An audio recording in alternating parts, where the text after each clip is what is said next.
بسم الله الرحمن الرحيم. لقد جاءكم رسول من أنفسكم عزيز عليه ما عنتم حريص عليكم بالمؤمنين رؤوف رحيم. نحمده ونصلي على رسوله الكريم اما بعد فاعوذ بالله من الشيطان الرجيم بسم الله الرحمن الرحيم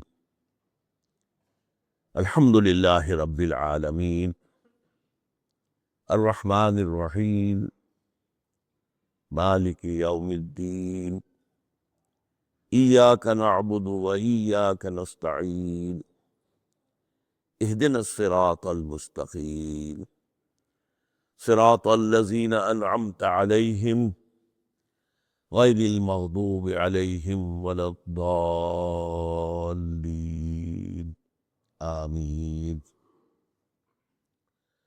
ما أصاب من مصيبة إلا بإذن الله ومن يؤمن بالله يهد قلبه والله بكل شيء عليم. وقال عز وجل كما ورد في سورة الحديد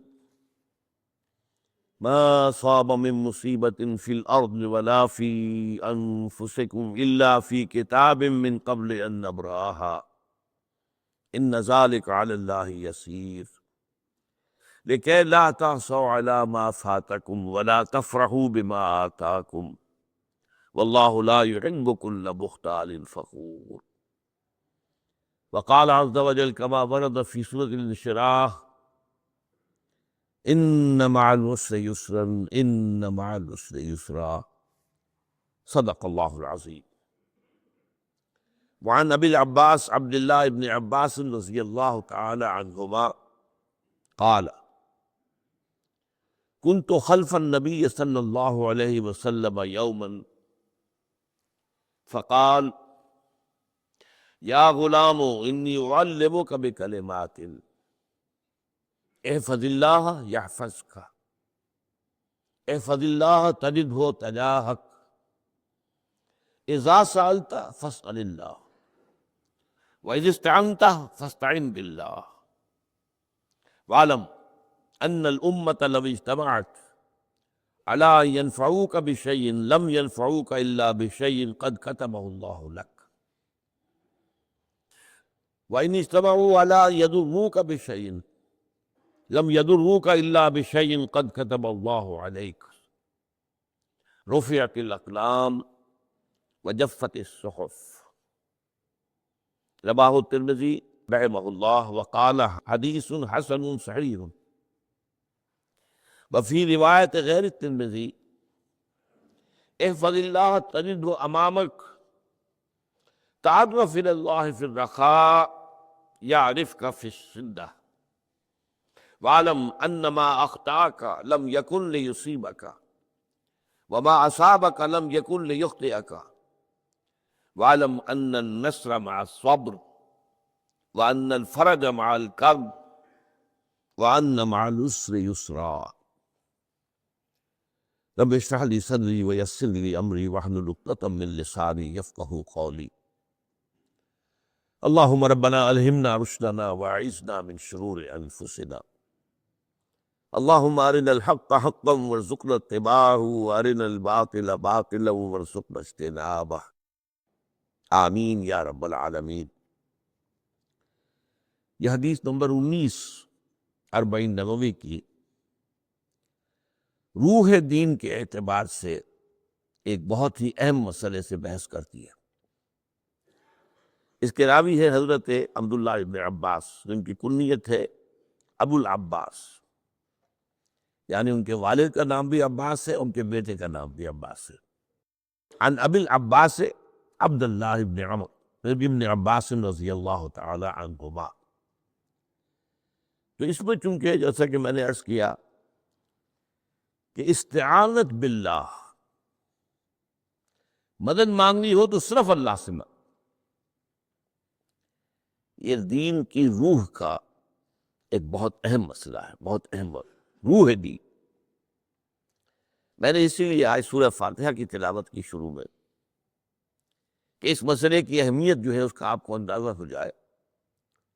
سورہ فاتحہ جو ہماری نماز کا جزو لازم ہے، حدیث نبوی ہے لا صلاۃ لمن لم یقرأ بفاتحۃ الکتاب، سورہ فاتحہ کے بغیر کوئی نماز نہیں ہے۔ ہر رکعت میں ہم پڑھتے ہیں، یا یہ دوسری بات ہے فقہ حنفی کے مطابق امام پڑھتا ہے اگر جہری انداز میں تو گویا کہ پوری جماعت کی طرف سے ادائیگی ہوئے، لیکن اس پہ اتفاق ہے کہ سورہ فاتحہ ہی اصل نماز ہے۔ اسی لیے ایک حدیث میں جو مسلم شریف میں آئی ہے حضرت ابو ہریرہ سے، سورہ فاتحہ کی تجزیہ کیا گیا ہے مضامین کا، اور وہ حدیث قدسی ہے۔ قسمت الصلاۃ بینی و بین عبدی نصفین، اللہ فرماتا ہے میں نے نماز کو اپنے اور اپنے بندے کے درمیان برابر برابر تقسیم کر دیا۔ بندہ کہتا، اب اس کے بعد ساری تفسیر سورہ فاتحہ کی ہے۔ صلاۃ کا قسمت الصلاۃ بینی و بین عبدی نصفین، تو ہم تو صلاۃ میں سورہ فاتحہ بھی ہے، پھر اس کے بعد کچھ ہم اور قرآن مجید کی آیتیں پڑھتے ہیں، پھر رکوع بھی ہے، پھر سجود بھی ہے، قیامت بھی ہے، اور قاعدہ بھی ہے، سب صلاۃ تو مکمل، لیکن یہ کہ اصل صلاۃ سورہ فاتحہ۔ چنانچہ اس حدیث میں تجزیہ کیا گیا ہے، جب بندہ کہتا ہے، میرا بندہ یہ کہتا ہے الحمدللہ رب العالمین، تو میں یہ کہتا ہوں، اللہ تعالیٰ یہ فرماتا ہے حمدنی عبد، میرے بندے نے میری حمد کی، تعریف کی، ثنا کی۔ جب بندہ کہتا ہے الرحمن الرحیم، میں کہتا ہوں، اللہ کہتا ہے اثنى علی عبدی، میرے بندے نے میری ثنا کی۔ اور جب بندہ کہتا ہے مالک یوم الدین، تو اللہ فرماتا مجدنی عبدی، میرے بندے نے میری بزرگی بیان کی۔ تو یہ سارا میں اس لیے آپ کو حوالہ دے دیا ہے۔ آج میں سورہ فاتحہ کا درس نہیں دے رہا ہوں، پوری بات نہیں سنا رہا ہوں، یہ اصل نماز سورہ فاتحہ ہے۔ اب سورہ فاتحہ میں 7 آیتیں ہیں، اور عجیب ترتیب ہے، 3 آیتوں پر ایک جملہ بنتا ہے، الحمدللہ رب العالمین الرحمن الرحیم مالک یوم الدین، آیتیں 3 جملہ 1۔ پھر 3 آیتوں پر ایک جملہ ہے آخر میں، اہدنا الصراط المستقیم صراط الذین انعمت علیہم غیر المغضوب علیہم ولا الضالین، آیتیں 3 جملہ 1۔ درمیانی آیت ہے 4 نمبر کی، ایاک نعبد و ایاک نستعین، یہ ہے در حقیقت مرکزی آیت، مرکزی ہو گئی، 3 ادھر 3 ادھر، پھر وہ 3 ایک جملہ، آخری 3 ایک جملہ، اور یہ ایک آیت میں 2 جملے، ایاک نعبد بھی مکمل جملہ ہے، و ایاک نستعین بھی مکمل جملہ ہے، اور یہیں پر سورہ فاتحہ کی وہ تقسیم ہوتی ہے آدھی، 3.5 آیتیں ادھر ہیں، الحمدللہ رب العالمین الرحمن الرحیم مالک یوم الدین ایاک نعبد۔ اب واو آ گیا، یہ واو ایسے ہے جیسے کہ آپ ترازو کو پکڑتے ہیں، مٹھ اس کی جو ہے۔ اب 3.5 آیتیں ہیں، وَإِيَّاكَ نَسْتَعِينُ اهْدِنَا الصِّرَاطَ الْمُسْتَقِيمَ صِرَاطَ الَّذِينَ أَنْعَمْتَ عَلَيْهِمْ غَيْرِ الْمَغْضُوبِ عَلَيْهِمْ وَلَا الضَّالِّينَ۔ یہ جو مرکزی آیت ہے، اس میں 2 باتوں کا ذکر ہے۔ ایاک نعبد، ایک تو ہم اقرار کرتے ہیں کہ اللہ ہم صرف تیری ہی بندگی کرتے ہیں اور کرتے رہیں گے، یہ حال اور ماضی، حال اور مستقبل دونوں کو محیط ہے۔ اور دوسرا وَإِيَّاكَ نَسْتَعِينُ، اور صرف تجھ ہی سے مدد مانگتے ہیں اور مانگتے رہیں گے۔ یہ گویا کہ دین کا ایک مرکزی نقطہ ہے، جو صلاۃ کا مرکزی نقطہ ہے، وہی طرح ایک تو دین کا مرکزی نقطہ ہے۔ اب ہم اس پر غور کر چکے ہیں، 40 نبوی کی حدیث نمبر 3 جو ہے وہ اس پر ہے، ایاک نعبد پر، اس میں گفتگو ہو چکی ہے تفصیل سے کہ عبادت کا تصور کیا ہے، جس کے لیے انسان کو پیدا کیا گیا، وما خلقت الجن والانس الا لیعبدون، اور تمام رسولوں کی دعوت کا مرکزی نقطہ ان اعبدوا اللہ ما لکم من الہ غیرہ، زندگی آمد برائے بندگی، زندگی بے بندگی شرمندگی۔ اور اس میں جو کنفیوژن ہم نے پیدا کر دیا ہے کہ عبادت کو عبادات کے مترادف قرار دے دیا۔ نماز، روزہ، حج اور زکوٰۃ یہ عبادات ہیں، وہ عبادت جس کے لیے ہمیں پیدا کیا گیا ہے، وہ یہ چیزیں نہیں ہیں، وہ ہے پوری زندگی میں ہمہ تن، ہمہ وقت، ہمہ جہت اللہ کی اطاعت۔ ہر وقت نماز تو نہیں پڑھی جاتی، ہر روز روزہ تو نہیں رکھا جاتا۔ یہ جو کہا کہ میں نے صرف تمہیں پیدا ہی اس لیے کیا کہ میری عبادت کرو، عبادت سے مراد یہ چیزیں نہیں ہو سکتی۔ یہ در حقیقت اس عبادت کے لیے سپورٹس ہے، جیسے 4 ستون ہیں، ان پر چھت ہے، چھت کو سپورٹ دینے کے لیے ستون ہے۔ ستونوں کی معنویت ہی تب ہے جب کہ چھت ہو، ورنہ کیا کہیں گے کس لیے کھڑے کر دیے 4 ستون، پاگل پن ہے کوئی، کس لیے، وٹ فار، جب تک کہ چھت کا تصور نہ ہو۔ شامیانے کے لیے 4 آپ نے بانس کھڑے کیے ہیں، کس لیے، اس شامیانے کو سپورٹ کرنے کے لیے۔ تو اب اس میں جو ایک مضمون آیا وہ یہاں بھی آ گیا اس حدیث میں، تو وہ قرآن مجید کی آیت میں ایاک نعبد و ایاک نستعین، یہ ہے دوسری بات جس پر کہ آج کی ہماری مرکزی جو مضمون ہے وہ یہ حدیث، تجھ ہی سے مدد مانگتے ہیں اور مانگتے رہیں گے۔ اللہ تعالیٰ سے مدد مانگنا، اب آپ یوں سمجھیے کہ مدد جو مانگی جاتی ہے مختلف الفاظ استعمال ہو سکتے ہیں۔ استعانت، وہ اس حدیث میں بھی آیا، قرآن میں بھی آیا سورہ فاتحہ میں، ایاک نستعین۔ استمداد، مدد طلب کرنا۔ استنصار، نصرت مدد۔ استدعاء، کوئی دعا کرنا کسی کام کے لیے۔ استغاثہ، کسی کی دہائی دینا۔ یہ تمام ایک قبیل کی چیزیں ہیں، ان کو جمع کر دیجیے، استعانت۔ اب استعانت ایک تو ہے عام مادی دنیا کے اصول کے اندر میں کسی سے کہوں بھائی مجھے ذرا پانی پلا دینا، یہ بھی استعانت ہی ہو گئی نا، میں نے اپنی ایک ضرورت کو پورا کرنے کے لیے اسے مدد چاہیے، اس میں کوئی شرط نہیں، کوئی برائی نہیں، معلوم ہے یہ ایک عام مادی قوانین کے تحت ہوگا۔ یہ علیحدہ بات ہے کہ حضور کے بارے میں یہ آتا ہے صلی اللہ علیہ وسلم کہ آپ کبھی ایسے کام کے لیے بھی کسی کو نہیں کہتے تھے، یہاں تک کہ اگر آپ سواری پر ہوتے تھے اور آپ کا جو گھوڑا ہے وہ نیچے گر گیا تو آپ اپنی سواری کو بٹھا کر یا اتر کر خود گھوڑا اٹھاتے تھے، کسی سے کہتے نہیں تھے کہ مجھے ذرا اٹھا دو۔ تو یہ استدعاء، استعانت، استمداد، اس میں ایک درجے ہیں، بڑے اونچے اونچے درجے بھی ہیں، لیکن عام حالات میں ہم مادی قوانین کے تحت اگر کوئی مدد چاہے کسی سے تو کوئی بری بات نہیں، اس میں کوئی شرک نہیں، اس میں کوئی کفر نہیں، اگرچہ بعض حضرات کے نزدیک اس کا ایک درجہ ہے وہ میں بعد میں بیان کروں گا،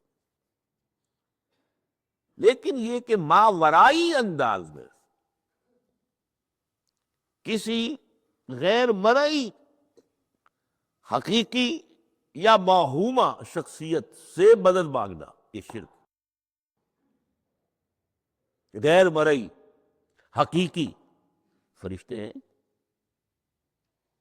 غیر مرئی ہے حقیقی، موہومہ جنہوں نے گاڈز اینڈ گاڈیسز اور آلہہ بنا لیے، دیویاں دیوتیاں بنا لیے، یہ موہومہ ہے، ان کے وہم کی پیداوار، وہ بھی غیر مرئی ہے، وہ ان کی انہوں نے تصویریں بنا دی ہیں پوجنے کے لیے، لیکن وہ یہ کہتے ہیں کہ یہ تصویریں جو ہم نے بنائی ہے یا یہ مجسمے بنائے ہیں، بت بنائے ہیں، یہ صرف توجہ کے ارتکاز کے لیے ہے تاکہ پورا مراقبہ کر سکے، ہم اپنی توجہ کو مرکوز کر سکے۔ ہمیں بھی پتہ ہے کہ ان بتوں میں کچھ نہیں ہے۔ ایک عام ہندو ہے بیچارہ، عام جاہل دیہاتی، وہ تو یہی سمجھتا ہوگا کہ اسی میں ہے سب کچھ، اس بت ہی کے اندر ہے، لیکن جو پڑھے لکھے ہندو ہیں، جو تعلیم یافتہ لوگ ہیں، ڈاکٹر رادھا کرشنن بہت بڑا فلسفی تھا، جو آپ کو معلوم ہے بھارت کا صدر رہا ہے، بہت بڑا فلسفی،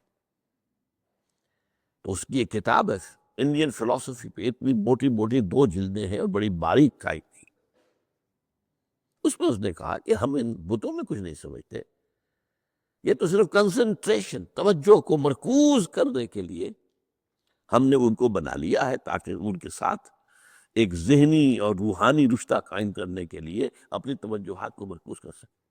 بہرحال یہ میں نے بتایا، ایک ہے غیر مرئی حقیقی، ایک ہے غیر مرئی موہومہ. غیر مرئی حقیقی میں فرشتے بھی ہیں، معلوم ہے یہاں موجود ہیں، کرامن کاتبین ہیں، لیکن میں یہ نہیں کہہ سکتا کہ ذرا میری یہ مشکل دور کر دو. اس فرشتے سے میں مخاطب نہیں ہو سکتا، یہ شرک ہو جائے. حالانکہ ہمیں معلوم ہے فرشتہ ہے. فرشتے تو اس وقت ہمارے اس مجمع کو گھیرے ہوئے ہیں. حضور کی حدیث ہے، مجتمع قوم فی بیت من بیوت اللہ یتلون کتاب اللہ ودارسونہ بینہم الا حفتہم الملائکہ وغشیتہم الرحمہ. جب بھی کبھی میرے گھروں سے کسی گھر میں میرے بندے جمع ہوتے ہیں قرآن کو پڑھنے اور سمجھنے کے لیے، سمجھنے سمجھانے کے لیے، تو فرشتے ان کے گرد گھیرا ڈال لیتے ہیں اور ان پر رحمت چھا جاتی ہے اور سکینت ان پر آسمان سے نازل ہوتی ہے. اور اللہ تعالیٰ ان کا ذکر کرتا ہے فی من عندہ. دیکھو اے فرشتو، تم تو کہتے تھے نا کہ اے اللہ تو یہ خلیفہ بنانے چلا ہے آدم، یہ تو دنیا میں فساد مچائے گا. دیکھو وہ میرے بندے وہ کیا کر رہے ہیں. اللہ تعالیٰ ذکر کرتا ہے ان کا اپنی اس مجلس میں، وہ جو ملأ اعلیٰ کی مجلس ہے، جو اللہ تعالیٰ کے قریب ترین جو فرشتے ہیں ان میں. تو فرشتے ہیں لیکن مدد نہیں مانگی جا سکتی. اسی طرح اب ذرا مسئلہ دوسرا وہ مختلف فی ہو جائے گا. میں نے پہلے وہ بات کی جس میں اختلاف کا امکان ہی، فرشتے تو ہیں، پر ہمارا ایمان ہے. اور اصل میں ایمان بالملائکہ ہی کی شکل بگڑی ہے. یہ جو گاڈز اور گاڈیسز بنا لیے گئے اور دیوی اور دیوتا بنا لیے گئے اور آلہہ بنا لیے گئے، ملائکہ ہی کی. ملائکہ کو اللہ نے ایک ایک کام کے اوپر معمور کیا ہوا ہے. یہ پہاڑوں کا فرشتہ ہے، یہ بارش کا فرشتہ ہے، یہ فلاں کا فرشتہ ہے. انہوں نے انہی کو دیوتا بنا لیا. بس غلطی کیا لگی کہ ان کا کوئی اختیار بھی ہے. ہمارا ایمان کیا؟ فرشتوں کا اختیار کوئی نہیں.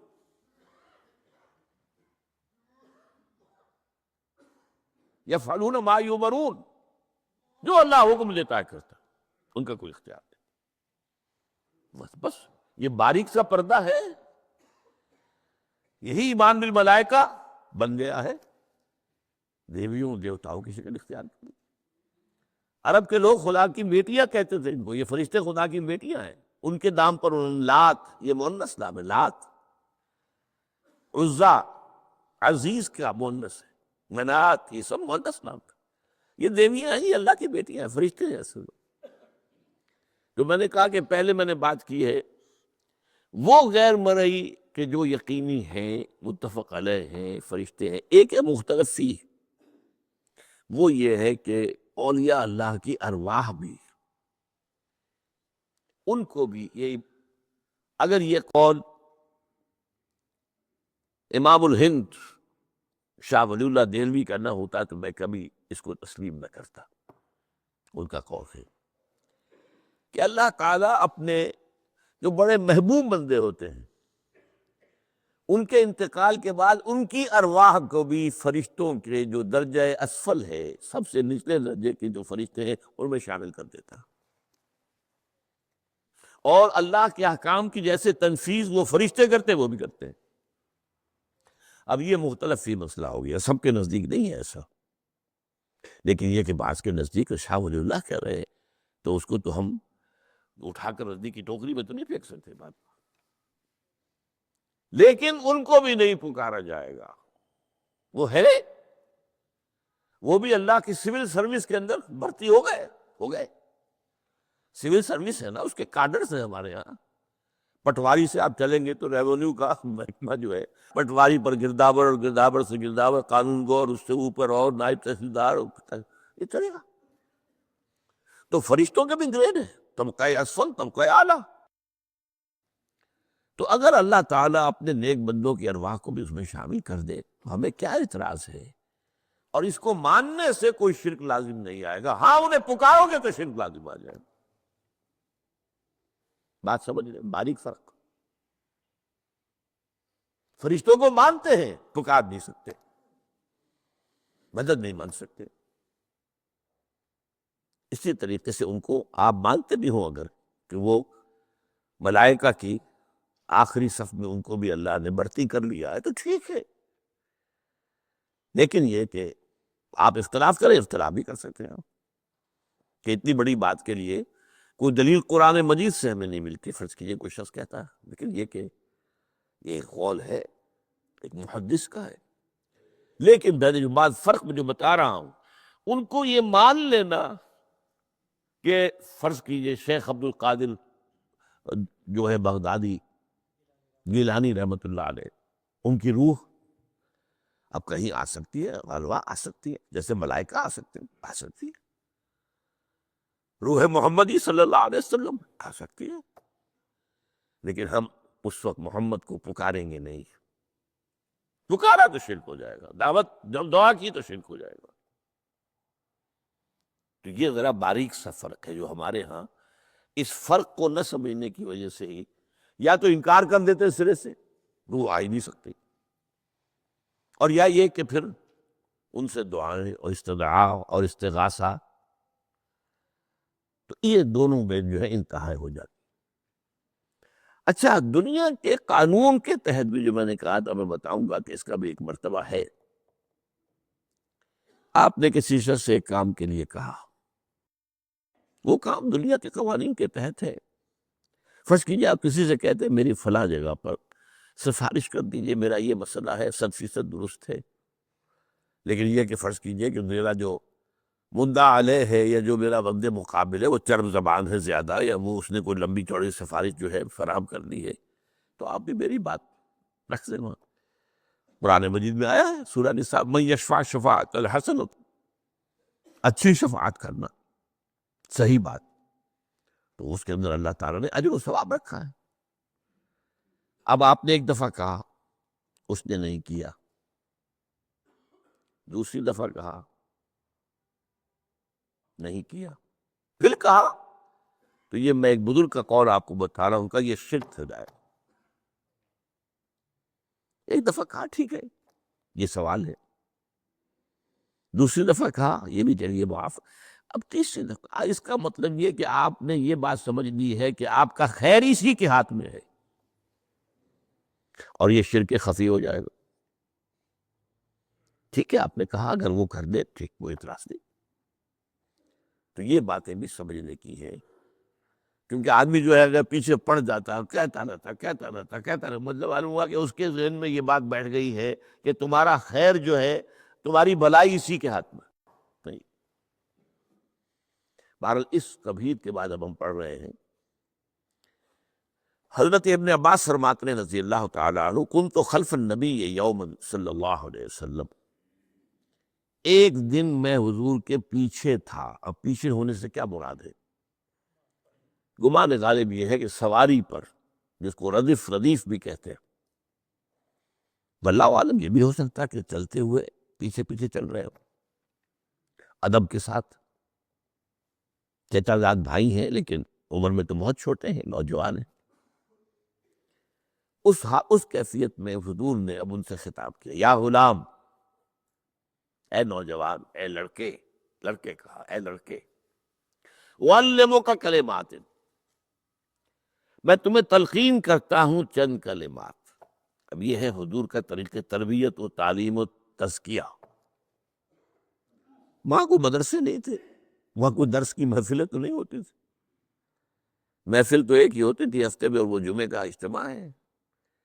باقی حضور کی صحبت ہے، فجر کی نماز کے بعد بھی آپ بیٹھے ہیں، صحابہ بھی بیٹھ گئے، کچھ گفتگو ہو رہی ہے. اسی میں تربیت، اسی میں تعلیم، اسی میں تزکیہ.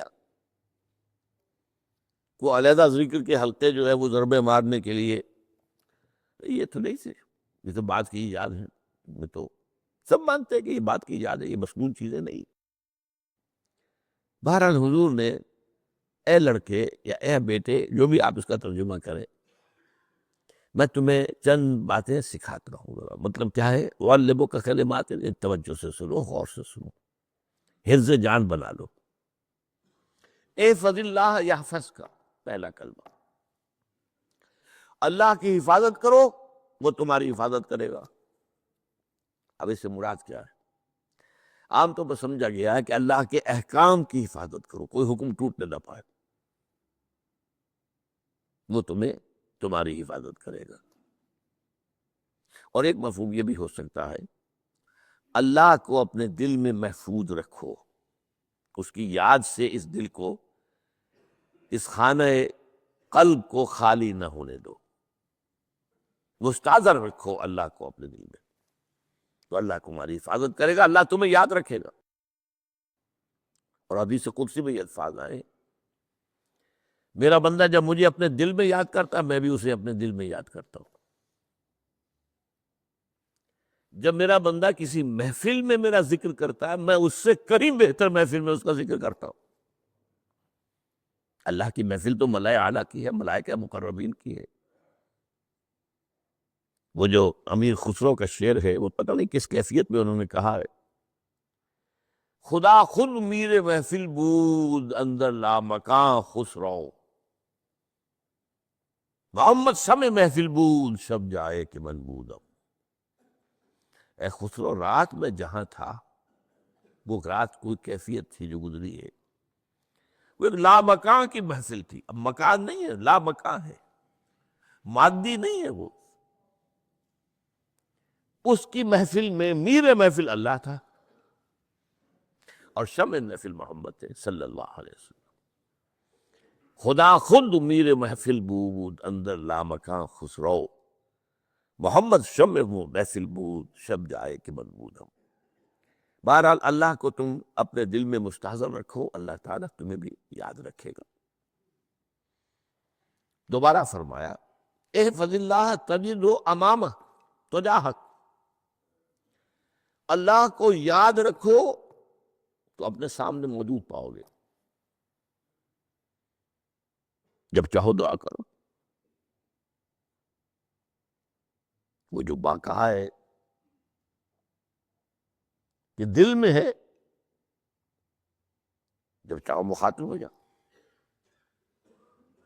دل کے آئینے میں ہے تصویر یار، جب ذرا گردن چکائی دیکھ لی، کہیں دور تو نہیں، نحن اقرب الیہ من حبل الورید۔ تمہارے دل میں اللہ ہے تو کہاں جا رہے ہو اس کو ڈھونڈنے کے لیے؟ اپنے دل میں۔ وہ جو بے دل نے کہا ہے، ستم است گر ہوست کشند کہ بے سیر سر و سمندرا، تجھے ہنچا کم نہ دمیدہ در دل کشا بچمندرا۔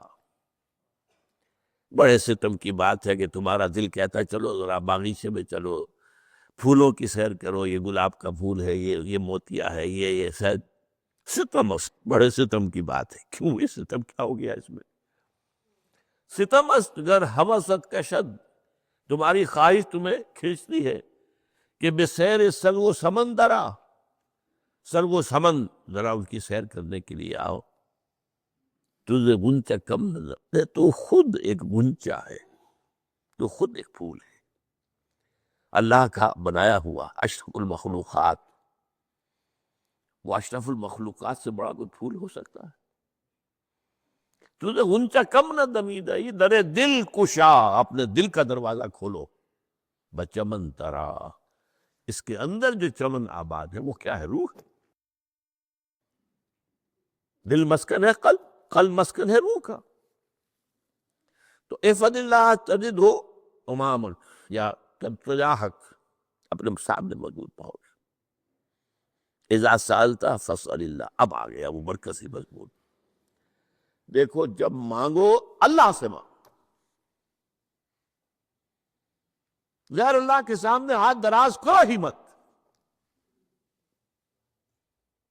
ایک حدیث میں آتا، یعنی حرام نہیں ہے، دنیاوی قواعد، اصول، قوانین کے تحت کسی سے مدد چاہنا، کوئی سوال کرنا حرام نہیں ہے۔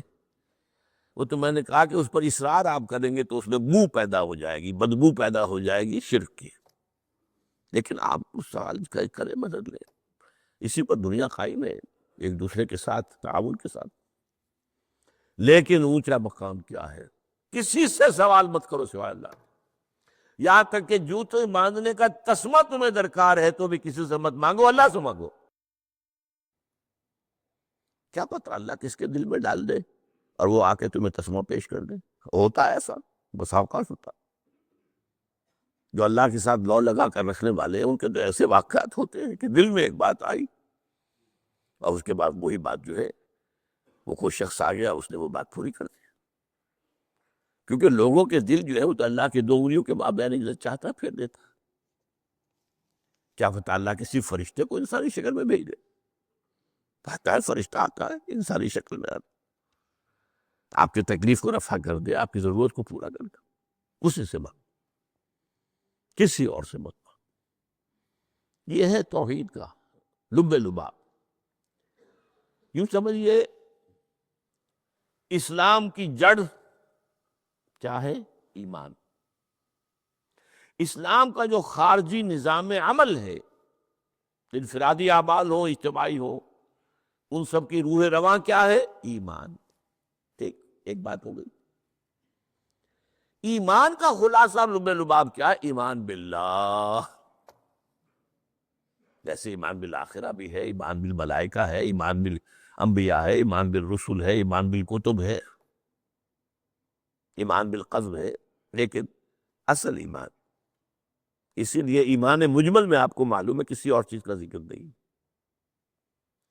آمنت باللہ کما ہوا باسمائہ وصفاتہ وقبلت جمیع احکامہ اقرار باللسان وتصدیق بالقلب۔ یہ ایمان مجمل ہے، اجمالی طور پر ایمان اس کا نام ہے۔ ہاں، مفصل تفصیلی طور پر آمنت باللہ وملائکتہ وکتبہ ورسلہ والیوم الآخر والقدر خیرہ وشرہ من اللہ تعالی والبعث بعد الموت۔ تو اسلام کی جڑ ایمان، اور اسلام کا سارا جو نظام عمل ہے، چاہے انفرادی اعمال ہو چاہے اجتماعی، ان سب کی روح رواں ایمان، اور ایمان کا خلاصہ ایمان باللہ۔ اور ایمان باللہ کا اصل حاصل وہ ہے جو اس حدیث میں آ رہا۔ اس کے دو ہیں تقاضے، عبادت صرف اسی کی، استعانت صرف اسی سے۔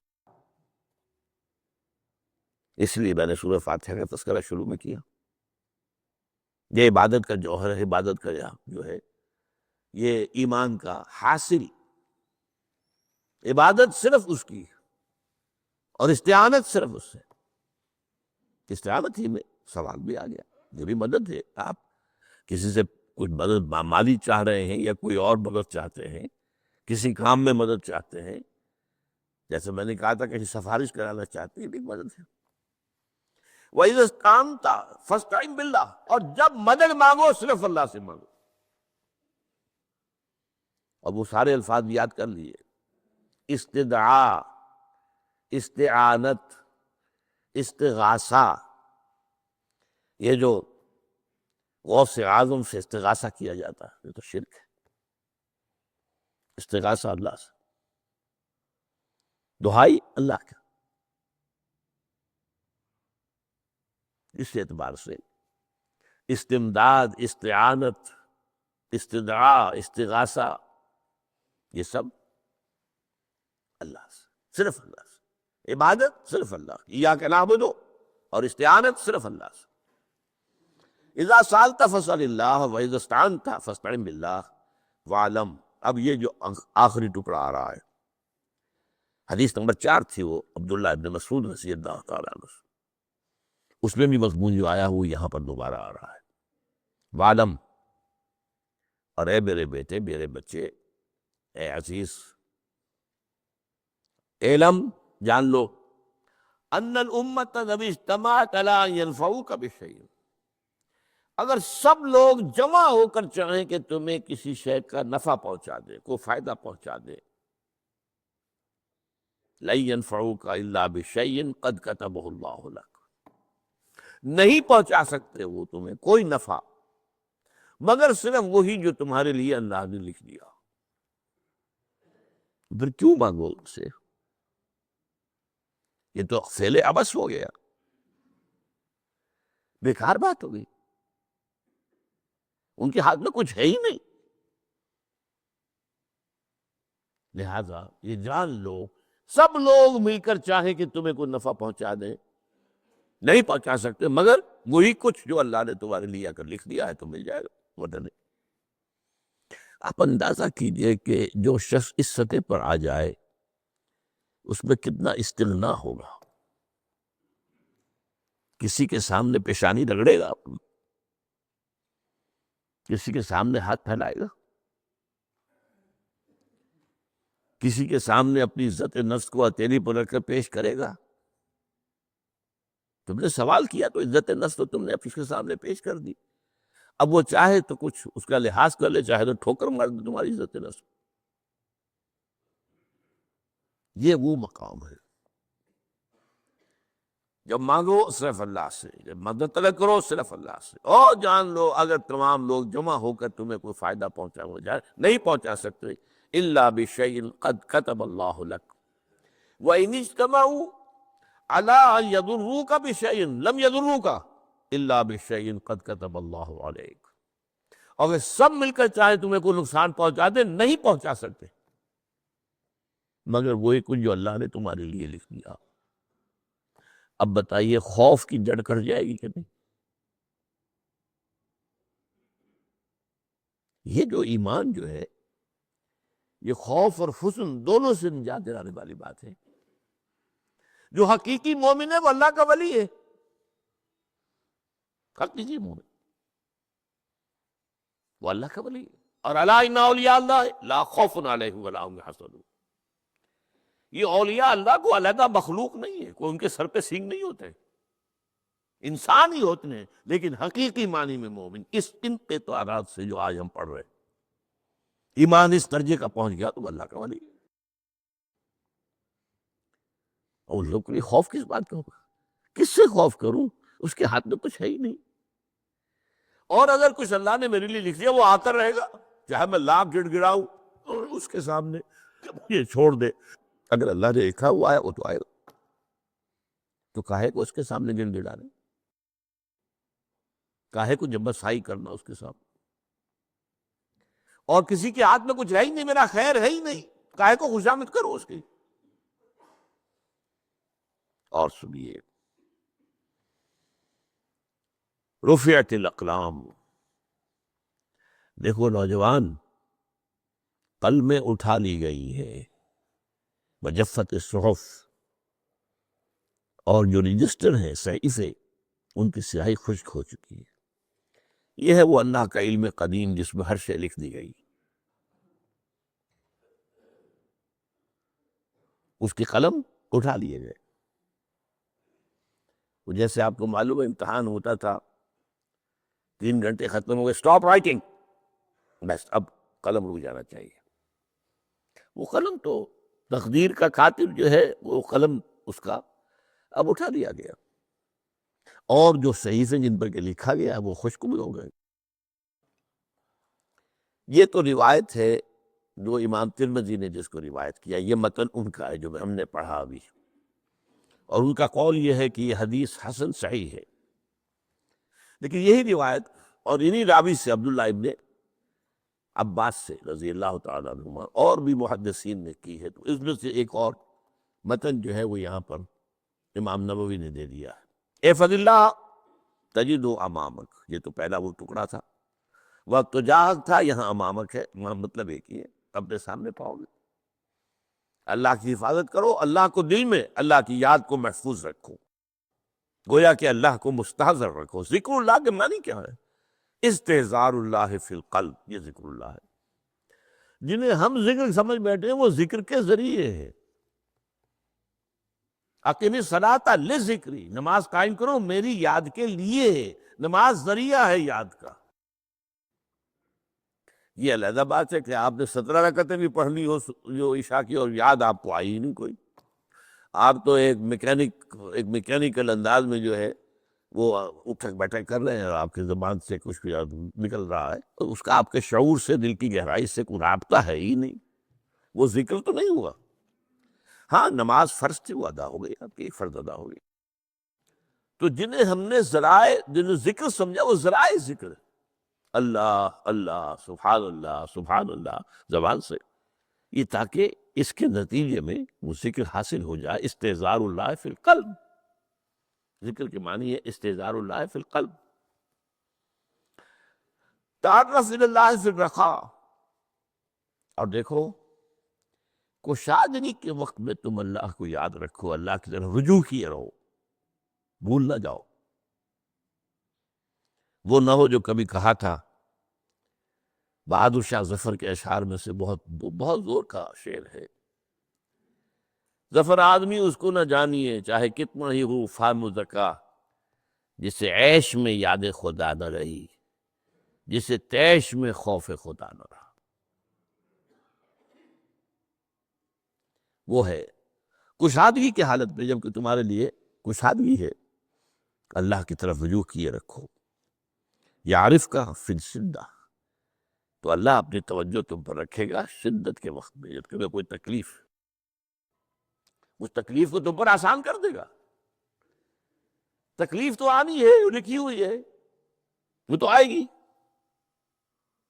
لیکن یہ کہ اللہ تعالیٰ اس کی شدت کو، ایک ہی چیز ہے جس کو ایک انسان بہت شدت کے ساتھ محسوس کر رہا ہے، دوسرا آدمی اتنا نہیں محسوس کر رہا ہے، احساس کا معاملہ ہوگا نا۔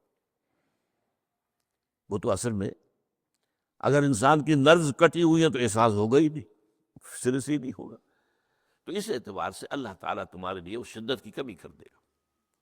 وَعْلَمْ أَنَّ مَا أَخْطَأَكَ لَمْ يَكُنْ لِيُصِيبَكَ، اور جان لو جو چیز تم سے چھوٹ گئی ہے، رہ گئی ہے، وہ ہرگز تمہیں ملنے والی نہیں تھی۔ اب آپ نے کسی ملازمت کے لیے درخواست دی ہے، درخواستیں مانگی گئی ہیں، اپنی سی محنت کر لی، نہیں ملی ملازمت، اب آپ بیٹھے ہوئے افسوس میں، رنج میں، غم میں، فلاں نے یہ کر دیا، فلاں نے یہ کر دیا، وہ فلاں جو ہے بڑی تکڑی سفارش لے آیا تھا، فلاں نے رشوت دے دی۔ چھوڑو میاں اس کو، وہ تمہارے لیے نہیں تھی۔ کاہے کو اپنے ذہن کے اندر یہ کھچڑی پکا رہے ہو بیٹھے ہوئے؟ خامخواہ آپ شاید سوء ظن میں بھی مبتلا ہو رہے ہو، کسی نے نہ رشوت دی اور آپ سمجھتے ہو کہ رشوت دی ہے اس نے۔ یہ ساری چیزیں جو ساری سیئات، ان کی جڑکٹ ہے۔ وَعْلَمْ أَنَّمَا أَخْطَأَكَ لَمْ يَكُنْ لِيُصِيبَكَ وَمَا أَصَابَكَ، جو چیز تم پر آ گئی، لَمْ يَكُنْ لِيُخْطِئَكَ، ہو ہی نہیں سکتا تھا کہ وہ تم پر نہ آتی۔ یہ کر لیتا تو ہو جاتا، شاید یہ کر لیتا، میں نے ٹیکا پہلے لگوا دیا ہوتا تو یہ بات نہ ہوتی۔ بھائی وہ جو ہونا تھا وہ ہونا تھا۔ اب یہ وہ چیز ہے جس سے انسان میں کیفیت پیدا ہوتی، تسلیم و رضا۔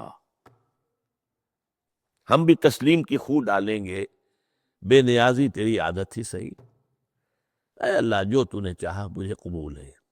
اسی لیے میں نے آپ کو آیتیں سنائی سورہ تغابن کی، ما اصاب من مصیبت الا باذن اللہ، کوئی مصیبت نہیں آتی مگر اللہ کے اذن سے۔